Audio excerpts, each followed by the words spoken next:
So it wasn't by direction for me that property was where I was going. It was that sliding doors moment where I had someone that saw something in me and that gave me an opportunity. Lloyd Budd joined Bayleys straight out of high school. And my job was predominantly to walk the streets of Auckland with a clipboard in my hand and then take all that information back to the Excel sheets. It was great for our sales team, but a phenomenal way to learn an industry by literally boots on the ground. He bought a franchise at 24. I got way too ahead of myself. I was aggressive in growth, ambitious in investing in new markets and new opportunities. What was the mistakes? I think I wanted it to all happen way too quickly. It's probably something I still need to learn 20 years later, to slow down and bring more people along the journey. So what would I have done different? So many things. I definitely would have taken more time with my own team and my people. He was inducted into New Zealand's Hall of Talent, named Property Professional of the Year, and is now CEO of Bayleys Auckland. I think trust starts at a brand level. The 3 levels at the most simple level is... Quick one, Mina here. Thank you for watching this episode. I appreciate you. Thank you for all your support. One thing that you can do for me is to please hit the subscribe button below. I promise you that if you hit subscribe, I'm going to work hard to make sure that my episodes are really good, that will get better and better. So, do we have a deal? Okay, back to the episode. Lloyd, welcome to the podcast. Great to have you. Thank you for making time to chat. I want to start with figuring out your bit about your past that helped you get to be where you are today. We know that, from the introduction that we've just had, that you're the CEO of Bayleys Auckland.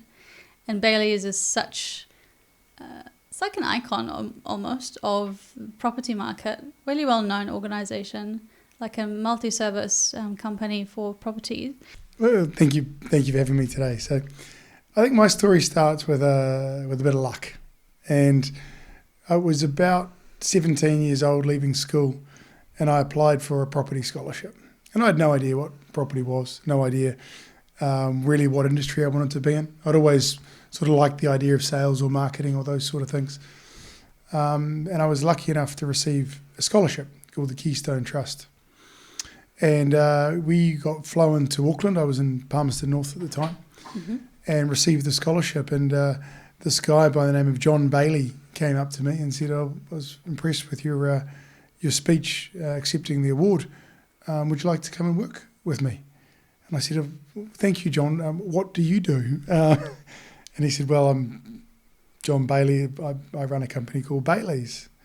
And I said, oh, okay, what do they do? So, here I am at 17 years old, not having any appreciation for the incredible company that JB had built with his family. At that point, they'd been around for, circa 35 years, and I just had no idea. So it wasn't by direction for me that property was where I was going. It was that sliding doors moment where I had someone that saw something in me, that gave me an opportunity, and I've hopefully can reward that trust and that opportunity through giving back through the trust and through to Bayleys. It's such a cool story because I all I think about right now is, what did you say in that presentation that made John go, this dude is something that I want to hire you and want you to work for me? I can't remember what I said. I do remember there was 3 recipients, who had received a scholarship that day. And I do remember that I had about a page and a half of notes, and my other 2 recipients got up there and basically looked into the crowd and went, thank you very much, and then went and sat down. So I think part of it was around preparation. I think I had the opportunity, and whether it's real estate or whether it's whatever your listeners are into, you when you get that opportunity to be ready to take that moment. And as I say, I don't know what I said, but I think probably the way in which it was delivered was maybe what JB actually picked up and thought, well, let's have a chat and see where this goes. Do you think if he didn't come up to you and chat, what would your life would have looked like right now? I don't like to think about that. look, we are where we are. I think about so many moments in any career, in any business opportunity, those sliding doors. I think there's an element of the luck and the opportunity that is presented, and there's an element of what you do to walk through that door and take that opportunity. Yeah, because you've obviously joined Bayleys straight out of high school, and what did you do? Yeah, so I studied at Massey University while I was working. So I was in a student capacity, which Bayleys was really good at supporting students and getting a practical education alongside a university degree. And my job was predominantly to walk the streets of Auckland with a clipboard in my hand and go to every floor in every office building and record if there was a tenant in there and what that tenant did, and categorise them into different grades of buildings and all sorts of things, and then take all that information back to the Excel sheets, obviously back in those days. The technology's changed a bit now, and update all that information and provide real-time data to our sales and leasing team about things like vacancy rates or absorption trends or maybe particular industries that we saw that were growing. So to have that real-time loop of data was great for our sales team, but a phenomenal way to learn an industry by literally boots on the ground. It's what a job. Yeah, I enjoyed it. I feel a bit we still employ students now, and I feel a bit for them because while technology has done some phenomenal things for our business, they now actually end up spending most of their days sitting behind a computer and doing the data entry and not getting that physical experience, not getting kicked out of a building, not knowing where the entries are or the sort of workings of some of the CBD stock. So I was very lucky at the timing to have that opportunity. So how did you end up becoming the CEO of Bayleys now? Yeah, so I had a career with Bayleys out of school, obviously, as we've discussed, and that evolved through a few different roles. And through opportunity and a change in market cycle, I took the chance to go to the Middle East. I went to Dubai. It was a great opportunity for me to learn different cultures, see things at a different scale to New Zealand, and just to develop probably my own self, my own leadership style, my own skill sets, and understand more about who I was. When I came back from the Middle East, I was caught up with Mike Bayley, who's now our chairman. At the time, he was our managing director. And he said, look, come back. You can start back on Monday. And I said to Mike, thank you. What should I, what's the job? And he says, I don't know. But I think we'll work it out. So that's quite, it sounds really easy. Like, I know there's a lot of stuff in there that's gotten there, like reasons for leaving, going to Middle East. I mean, it's a big step to go to the Middle East and then to come back. I know it's fascinating to me.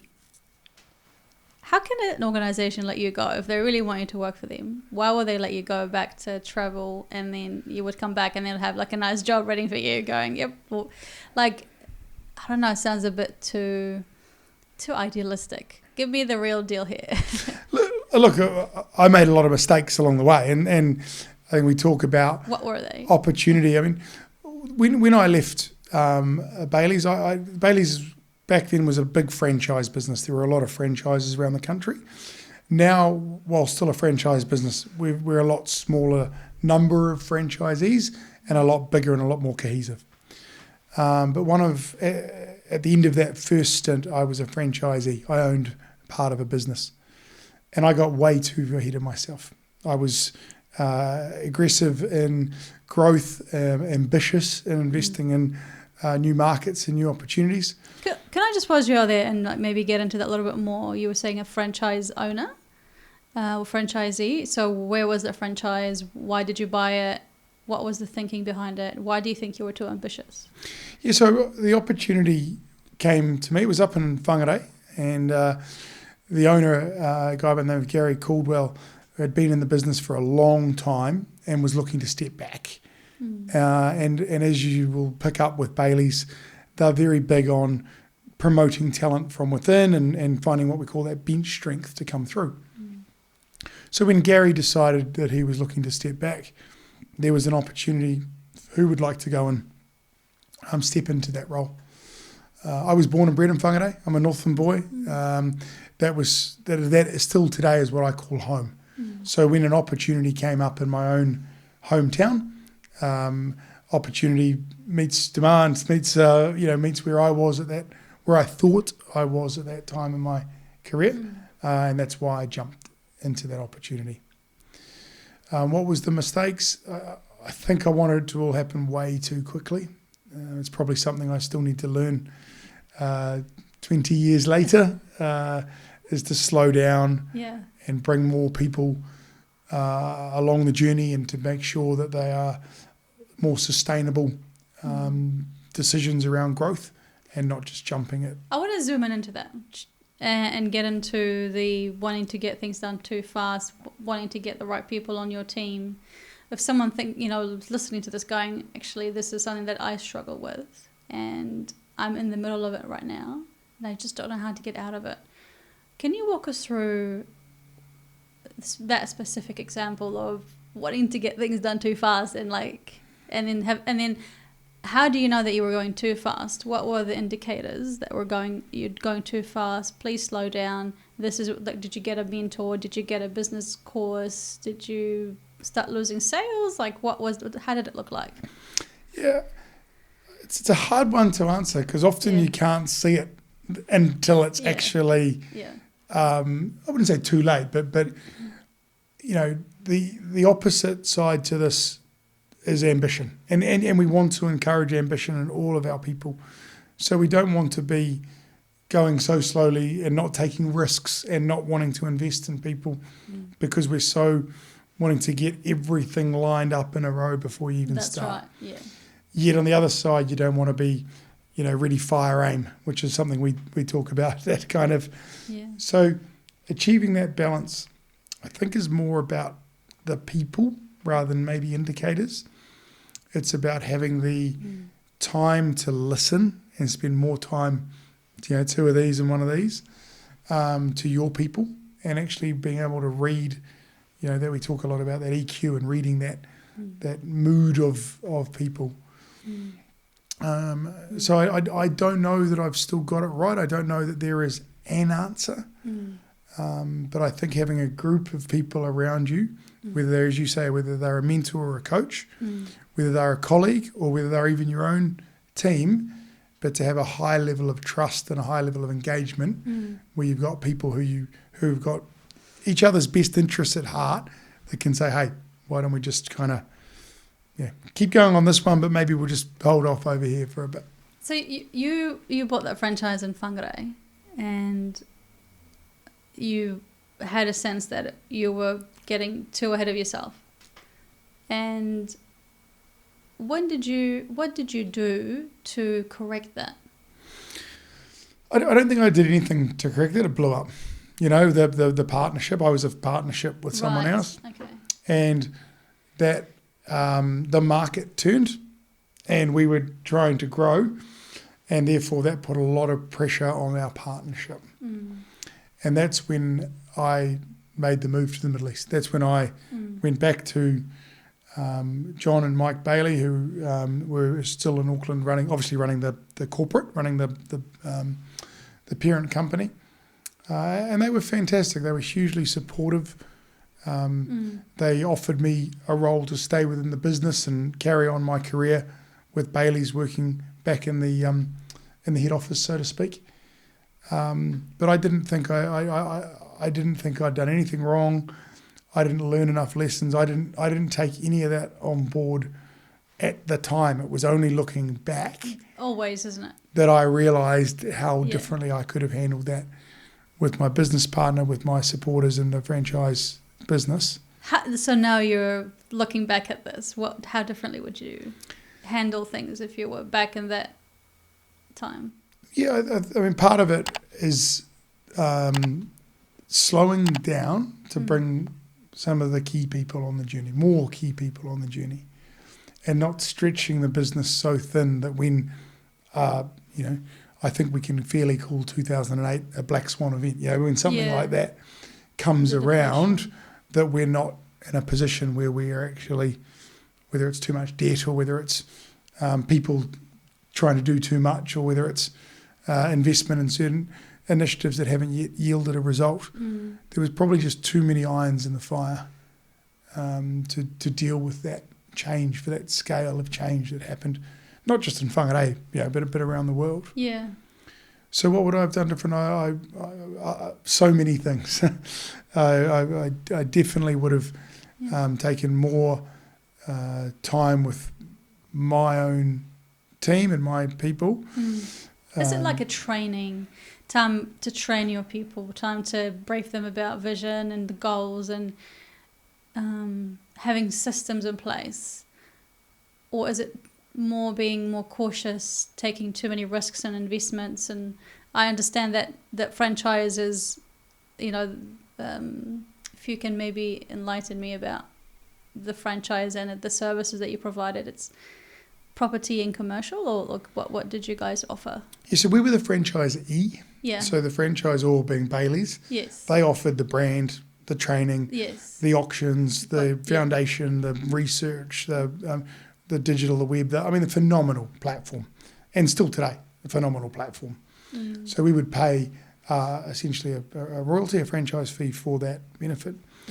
Our job was to run the agency business. So that's a people business ultimately. It is, isn't it? That's, while the product might be a residential home or a commercial office or whatever in between, ultimately it's about people.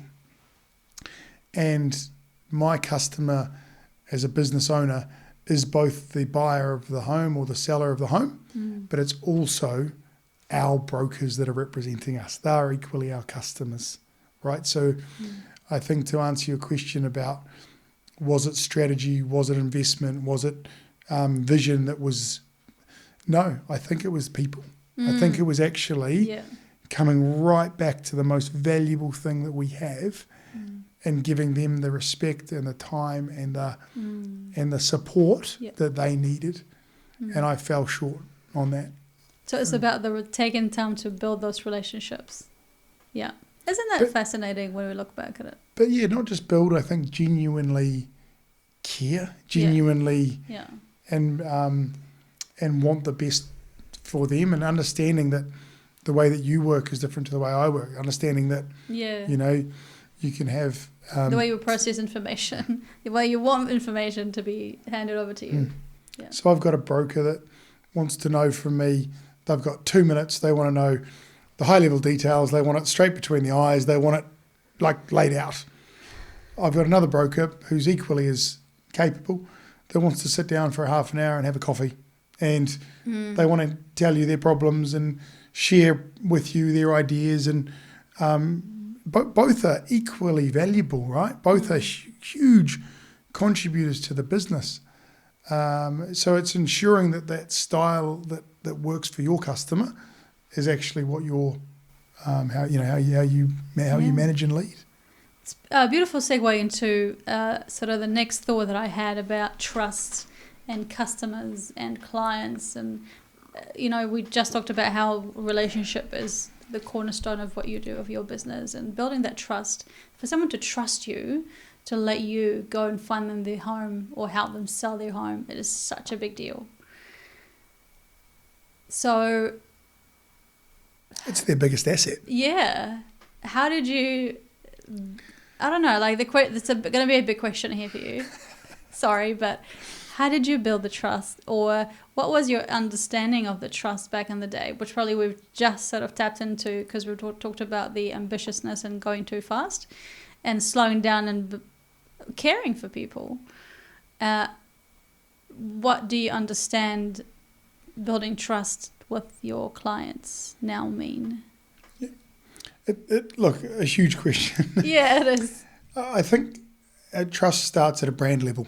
So, to work for a Bayleys gets you in so far. I don't think it gets you to the finish line. It doesn't get you the agency agreement signed, but it does get you through the door. So I think a huge platform for me and for our people is to be able to, as you said at the top of the show, it's a trusted name. Okay, cool. I'm starting here with someone that I've heard of. These guys have been around for 50 years, so that helps. Mm. I then think people or agents in the real estate sense have got 3 things they can sell. And the trust piece, I think, is a combination of these. And again, like I mentioned before, actually comes down to that individual. Again, a corporate landlord will want a different degree of trust than a mum and dad selling their residential home. Mm. But the 3 levels at the most simple level is time. So we can all offer time. So are you coming to follow up with me? Are you in my living room? Are we, do you always feel rushed? Are you not returning my calls? Because I've got to trust that you're going to give me your time, because I want you to do my open homes and do the follow-ups and be able to negotiate the deal. Everyone's got time. How they use it, that's another story, and we can get into AI and automation and a whole thing around that, but that's different. The second is about the network. So can you sell this property for me? How many people do you know or can you reach through what you do? Because if I'm going to trust you with this, I want to know that I'm going to expose the property to the biggest audience or the most relevant audience possible. So that might go to track record, time in the seat, maybe some recent profile or recent opportunity that they'd seen, an event or an editorial in a paper, whatever that might be. And the third thing is value. Do you understand my property? You can come and tell me you've got all the time in the world. You can come and tell me you've got all the network in the world. But if you don't understand what makes my house different, then I don't want to, I don't want you to represent me out there. If you don't represent the value that I see here, if you don't understand what the special features are, whether it's a certain bench top on a kitchen, whether it's a certain flow, whether it's a certain school zone or a certain trend that's maybe happening in the market. If you don't understand those, then I can't build the trust with you to go and represent my biggest asset to 100 people coming through an open home on the weekend. So we always say those are the 3 factors that build trust. And I don't want to get too far into the property specific, but about 40% of homeowners will make the decision in their living room about who they're going to use based on the trust they've got sitting across the other side of the table for them. It's a huge amount. Thank you for that. That's quite a very nice 3 points. The client sitting in the living room, having a conversation with the real estate agent, having a conversation with you, they might have done a bit of background research about you, but if they haven't done a background research and they haven't had the chance to work with you just yet to see those 3 points, how are they making decisions to pick? The question is, how are you helping them make the decision to pick you without having given them the time or all the other 2 points? Probably without even knowing this as a 17-year-old, it's sort of what I did to meet John Bayley. You had to prepare. You've got to have that. So at Bayleys, we've got something called the Bayleys winning way. So we will do so much preparation before you go and sit in front of a customer so that you can articulate those points in that environment. And we might change the pitch based on who we're talking to. We might, sometimes you don't even get the luxury of being in the living room. You might have to submit a written proposal to a lawyer or a trustee in some cases for certain circumstances that arise. So the first thing is to understand your customer the best you can, then prepare for that meeting. And I don't care if this is real estate or what any of your listeners are in. I think the process is the same. Because if I turn up there and say, "Hi, Mina, I've sold 100 houses in Takapuna this month, and I've got the best #1 record at da-da-da-da-da," and you go, "Well, that's great. I'm actually here to talk to you today about selling a property in Remuera." You've completely missed the mark, right? You've burned that trust down before I've even had a chance to hear. Yeah, we were talking about the research and finding out a bit more. Have you got a story, a bit of a putting you on the spot right now, but a story of you being in that position, wanting to prepare and wanting to do really well to come across as someone who's, you know what you're doing, and perhaps you did it well or you didn't do it so well. If you can think of a story now, great. Maybe you can think of it later down the track during the show. But I would love to.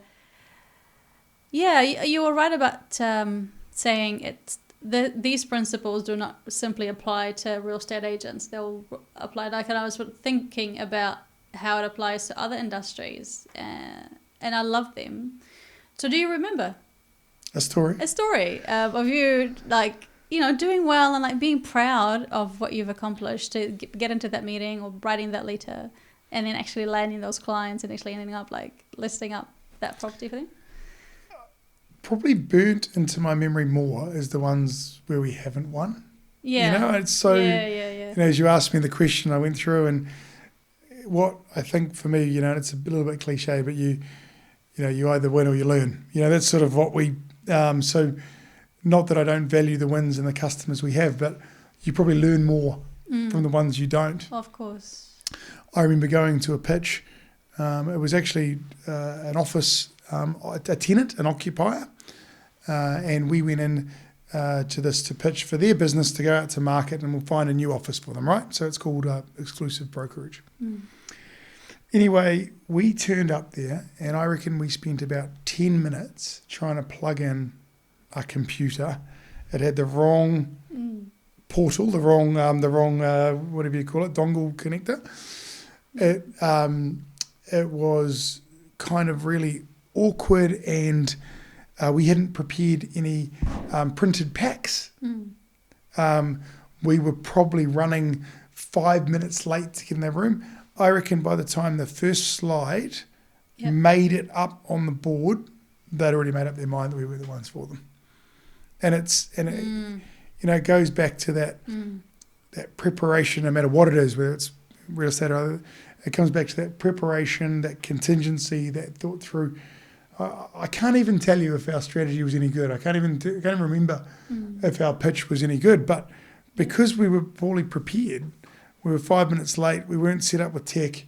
We hadn't reached out in advance to ask if they've got a, I don't know, USB-C or whatever, HDMI, whatever the cable was. We had set the tone for the meeting before we'd started. And that's an example of where, I'll never do that again. Yeah. It's so simple, isn't it? I appreciate the sharing and the open honesty. I feel like talking about mistakes is not done enough. It's becoming something more popular, even on things like Instagram, where people are starting to share their challenging colours or challenging days as well as the good days, or even in business being open about the mistakes that you've made. Of course, growth can't happen without making mistakes and learning and then getting up to that next level. So do you recall like some sort of mistakes that you've made, and whether it's leading or being the real estate agent part of Bayleys or other companies around the world, and that really stuck out, that you really can't forget it? Yeah. Look, I think firstly, the point you make about sharing mistakes is really important. You know, that we live in a digital world where you can cut and edit things out, and you know, it reminds me of the song, you know, everybody's free to wear sunscreen, right? You know, you can dust over nostalgia and make a good story out of it. But I think it's important we do, because in this fast-paced world we live in, this digital world we live in, human interaction is still the most important thing, and being honest with those and making sure that you're not sitting at home watching this perfect world of someone which we all know is rubbish. But we still believe it. We still believe it. So I think it is really, and I'm glad you have raised that, because I do think it's a really important thing for mental health, for leadership, for mentoring, for sharing with all of us. Yeah, definitely. You know, I think probably the biggest mistakes that sit with me are around people. And like leading people, or leading people, working with people, working with people, and I think to my point before, not recognising early enough a style to respond to somebody. So being so busy or so caught up in my own, those things you mentioned before, strategy, vision, and hey, no issues. These are all great. But not taking the time to take care of a key broker or even worse, assuming that broker was actually on board when they weren't, so missing those signs. And they sit with me a lot because without people, without our team, we're nothing. We don't sell widgets, we don't sell product. Our people are our first customer. So I think that is probably the thing that sticks with me the most. You can win a deal, you can lose a deal. Hey, they'll come around, but people, livelihoods, families, I think those are things I always want to learn and get better at. You've been inducted into the, and I'm going to read it out here so I don't get it wrong, inducted into the New Zealand's Hall of Talent by the Governor General in 2007, named Property Professional of the Year by the Property Council of New Zealand in 2018, and now you're the Chief Executive of Bayleys Auckland. Quite big role, huge recognition. Why do you think that is? It's all from the people around me. It's all from those that have given me the opportunities and the support. And I've been the lucky one that's happened to be the face of it. I think, some of my skill sets maybe around public speaking or, being able to network events, but there's a lot more people around me that are smarter, that have more drive, that have more passion for the business that make those things happen. So I think to receive those awards and, the likes of the Property Council in terms of what Leonie Freeman and they do, I'm very, very grateful for that. But I think it's the people around us that actually get us there, and we can't do anything alone. You can't, what's the saying? If you want to go fast, go alone. If you want to go long, go together.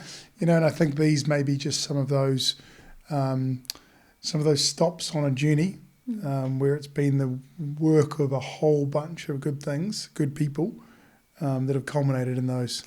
And there's someone now listening, thinking, I don't know it could be a 17-year-old, it could be a 30-year-old wanting to do something more significant with their life and want to, achieve good things and kind of feeling clueless about how to go about it. What sort of mentorship notes or points you would love to tell them? Because that's the point of raising the recognition is, hey, this is I was surrounded by great people, but what does it actually mean for someone who's not surrounded by great people right now? Yeah. I think that we talk a lot. I mean, let's talk about the Property Council Award. By that point, I'd been working in the property industry for 17 years.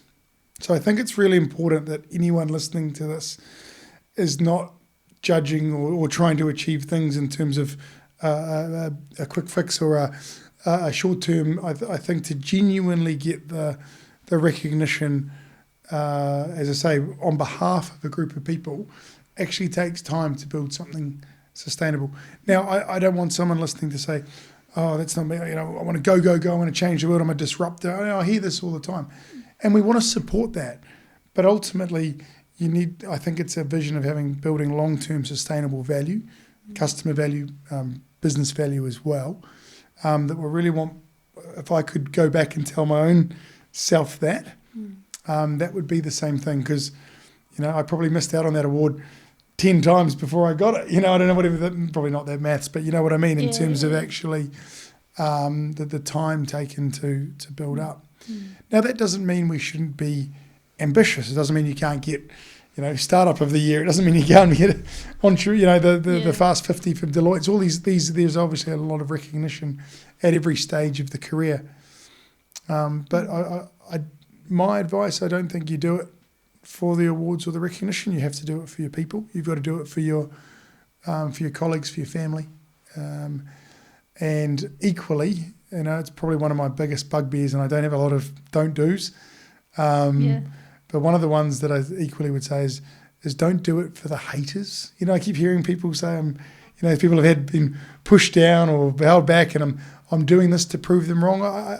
My advice is that's the wrong path to go down. You should be doing it for the people that love and support you, that are going to take you on the journey. That means more. You don't need to prove anything to anybody that hasn't given you that support. Yeah. You don't even owe them the acknowledgement to be saying you're doing it for that reason. So don't hold on to that. And it's easy to say. It's harder to do. But I think that would be do it for people that care. I do feel like there's a question that popped up in my head about challenges as a leader. I'm sure you've come up with so many. We've talked about people and relationships and how we, communicate. But what are some other challenges that you're facing right now as a lead of a notable organisation like Bayleys? Yeah, look, I'll get to right now. I think the other challenges that we face are those external challenges, and they can cause a lot of stress, a lot of worry, and I hate that word worry. But they can cause this kind of, whether it's COVID, we talked about that, whether it's a black swan event like a GFC. And again, I think the learnings and the mistakes is, again, trying to change too much or trying to panic too much and control things we can't. I was reading something the other day, you either accept it, you deal with it, or you forget about it. Those are the only options you got. But there's no point worrying about it or trying to change those external things. And if you can try and remove those external distractions, I think that helps when we say, what are the challenges we deal with? Let's actually focus that on the challenges that we can address, that we can make some impact on. I can't change the property market today. I can't change the fact that we're 18% off 2022 peak in value and that volumes are down. So that's a challenge that I have to accept. And rather than worrying about that, how do we find an opportunity in that? How do we make sure that our people are incentivized or motivated to still perform? So instead of rewarding someone on perhaps a revenue target, let's adapt and reward them on a market share product. So can you improve how well we're doing compared to our competitors and take out that factor that we can't control? So adapting that rewards recognition for, again, I keep saying it, for your people, to keep them motivated and engaged is something that's probably... Can you expand more into the finding opportunities? I'd love to expand, because I think you've also been known as recognised for innovating and having that strategic innovation. And I love innovators, like people who think innovatively and how can we make this better and differently. And yes, we have a challenge here, can't do much about it, but we can do something different. How do you think, what goes in your head when you're thinking about innovation and that challenge and rewarding people? I want to get into Lloyd's brain a little bit. Wow, it's a dangerous place. Look, I think innovation is about culture. Now, we are very, very lucky to have our founders still in the business with John and David Bayley. And in 1973, they said they came up with this innovative business to sell commercial real estate, essentially. And ever since, they've said, we will form our own queue. So we'll create our own demand. And so I think for us to innovate and to have the support and the confidence to innovate comes from the culture that our founders have set. And it's a safe place to innovate because it's in their DNA, because it's in the family DNA. I think we can have anybody from a student who's been there for 6 months through to a senior leader of our business that can offer ideas on innovation in a safe environment where their idea will be heard. It'll be given a forum for discussion, and they know that it's not lip service. They know that if it's actually got value, that the business is in a position where it can take that on board and make that change. There's no point having innovative ideas and having hackathons and all these things if at the end of it nothing actually comes in terms of change. So I think culture and a safe environment from leaders is key, and to have that opportunity as a young manager, because I was only 23 or 24 years old, I think, when we bought that franchise up north. I guess we were able to continue the Bayleys vision of encouraging innovation, and just always felt safe in that space. It doesn't always work, it fails. There's certain things that we've invested in that we've had to unwind. But I've never felt that my job was at risk. I've never put people at risk. I've never felt, we've never taken the company to a position where it's gone that far. Yeah. I love, you kind of answered my question on innovation and, getting that culture of innovation.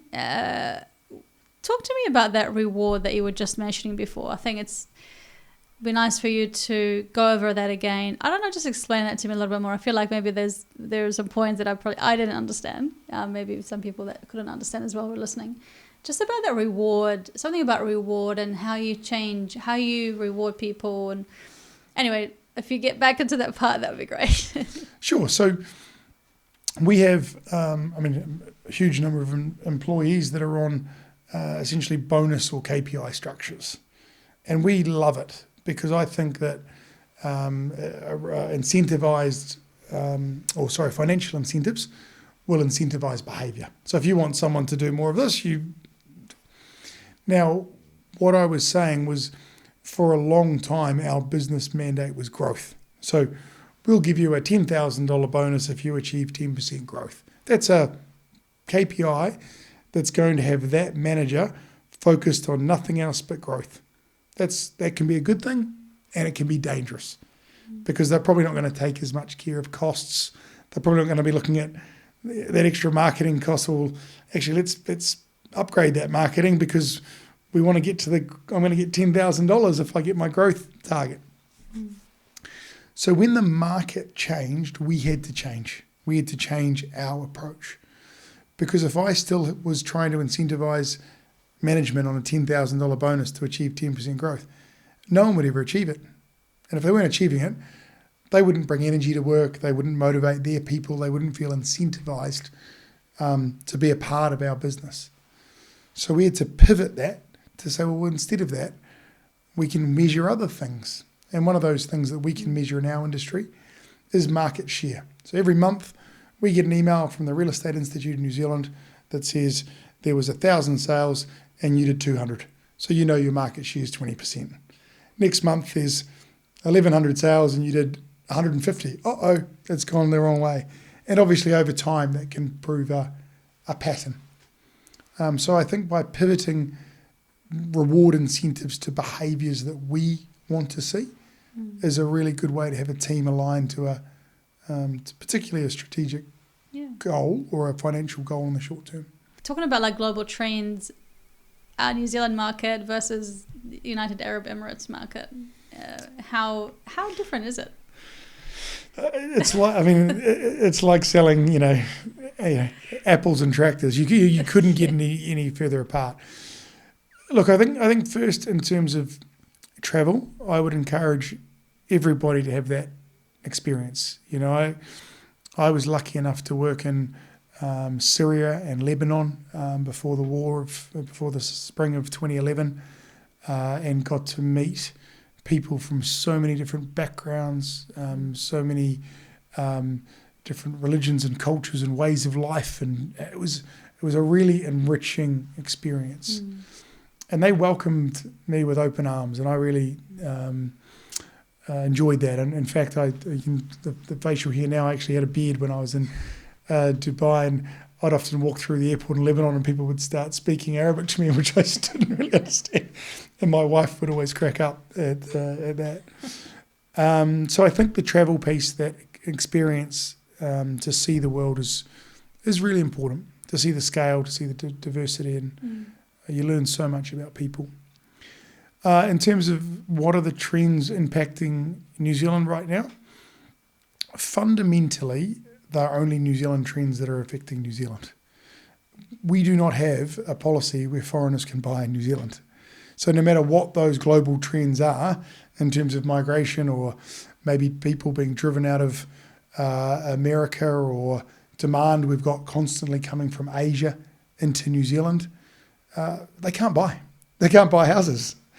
So those global trends or definitely the inquiry that we're getting is unfortunately unable to be matched at the moment. Now we are lobbying along with our colleagues from other brands in the industry, are lobbying government to look at that again in a sensible and sustainable way.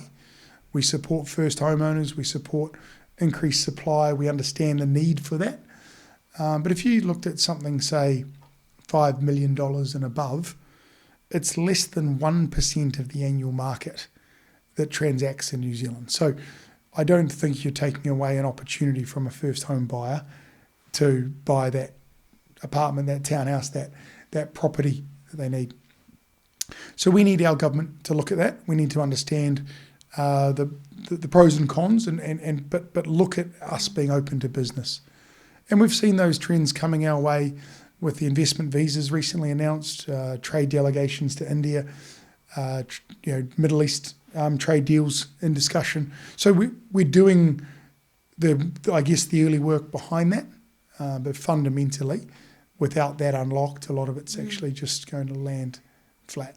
What about actually selling properties in New Zealand versus selling a property in the UAE, in the Middle East? Like, as a real estate agent, what was it like? How different was it? The Middle East, particularly when I was there, and I, by the way, I left 10 years ago, so hopefully I don't. It was the Wild West. Like, I've got a very interesting story where a Russian turned up to my sales centre with $1.2 million in cash and a suitcase. And we're trained on an AML and we're trained on this, and so I called up my CFO of the company. What's AML, sorry? Sorry, anti-money laundering. Oh, okay. You can imagine $1.2 million in a suitcase probably triggers a few red flags. And they said, stay there. And the CFO came down with a money counter and counted the money and left with it. That's phenomenal, right? To think that was happening 10 years ago. So they just took the money from the Russian buyer and he got left with nothing? No, we gave him property. He bought property from us. Got you. No. So he actually bought the property. Yeah, I'm not accusing anybody of laundering money, by the way. I'm just saying it triggered. Just to clarify the story. Just to clarify, it triggered. It was just a different way of doing business. He still bought the apartment for $1.2 million. He still got the keys. It's just that if in New Zealand, we can't accept $1 of cash. You've got to go through. Is that true? Oh, okay. So there's just different, and look, that's a very small example, but I just think it talks to the culture of what was going on at the time. Dubai, I don't even know the numbers now, but it was something like 5,000 apartments a month were being delivered to, we wouldn't do that. Being built. 5,000 apartments back in the day, 10 years ago being built. Yeah. And obviously can't compare to New Zealand. Well, what would we do? We wouldn't do that in a year, right, in terms of apartment products coming to the market. That's an insane amount of apartments being built in 1 year. I think there was a month. One month. Yeah. Yeah. So it's impossible to compare the two from a culture point of view. It's impossible to compare values. The trends are different. The biggest internal driver for us in New Zealand is actually the official cash rate. So that's actually the biggest, most blunt instrument that can move the dial. So is there such thing as that for the Middle East when you were working in terms of the official cash rate, or was there nothing controlling the property market? Yeah, there was still interest rates, and global interest rates will always have an impact, right? In the UAE, we would look at the US Treasury bonds, and that would be the guide for value. So that was what tied in the value. So if US Treasury bonds 10 years were going down, then interest rates would be coming down, and vice versa. Whereas in New Zealand, I don't know, you ask someone on the street what the US 10-year Treasury bond rate is, I don't think anyone would know. Whereas if you ask them what the OCR was or what the what the ANZ home loan rate is at the moment, I think most homeowners or those in the market would know within a low margin of error. Fascinating. And what do you see for yourself in the future? What's your vision? Personally, professionally? Right now my focus is on our team. We've been through some tough years. As mentioned before, we've had to make changes to ensure that we can thrive through those years. And right now I'm 100% focused and dedicated on those incredible team members we've got here at Bayleys, to get them through, hopefully, what this year will start to be a market that starts to unlock some of that volume and some of that value starting to come back. Beyond that, I don't know. I've never been someone that sat down and said, I want to be here in 5 years, or I want to be here in 10 years. I've always, I guess, in a good way, sort of gone with the flow.